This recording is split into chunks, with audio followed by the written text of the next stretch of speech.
இத single player chess அப்படின்னு சொல்லுவாங்க.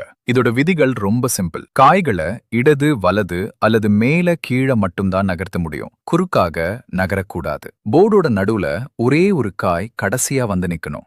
அதுதான் இந்த விளையாட்டோட லட்சியம். ஒவ்வொரு தடவையும் ஒரு காயை இன்னொரு காய்க்கு மேல தாண்டி குதிக்க வைக்கும்போது அந்த தாண்டப்பட்ட காய் போர்டுல இருந்து வெளியே எடுக்கப்படும். இப்படி நீங்க விளையாடிக்கிட்டே இருக்கும்போது காய்களோட எண்ணிக்கை குறையும். கடைசியில எவ்வளவு குறைவான காய்களை மிச்சம் வைக்கிறீங்கிறது தான் இங்க சவால். 10 பேர் இந்த விளையாட்டை விளையாடுனா 10 பேருக்கும் வேற வேற மாதிரியான ரிசல்ட் கிடைக்கும். 3 அல்லது 5 காய்களோட விளையாட்டை முடிச்சாலே நீங்க ஒரு திறமைசாலிதான். ஆனா ஒரே ஒரு காயை மட்டும் மிச்சம் வச்சு அதையும் கரெக்டா போர்டோட நடுவுல கொண்டு வந்து நிறுத்தினா நீங்க ஒரு ஜீனியஸ். இந்த கேம்ல ஜெயிக்கணும்னா ஒவ்வொரு ஸ்டெப்பையும் ரொம்ப கவனமா பிளான் பண்ணணும். தெளிவான வியூகம், ஸ்ட்ராட்டஜி இருக்கணும். இது குழந்தைகளுக்கு மட்டுமில்ல, இளைஞர்கள்ல இருந்து பெரியவங்க வரைக்கும் எல்லாருக்கும் ஒரு சூப்பரான மூளை பயிற்சி. இது நம்மளோட கவனிப்பு திறன்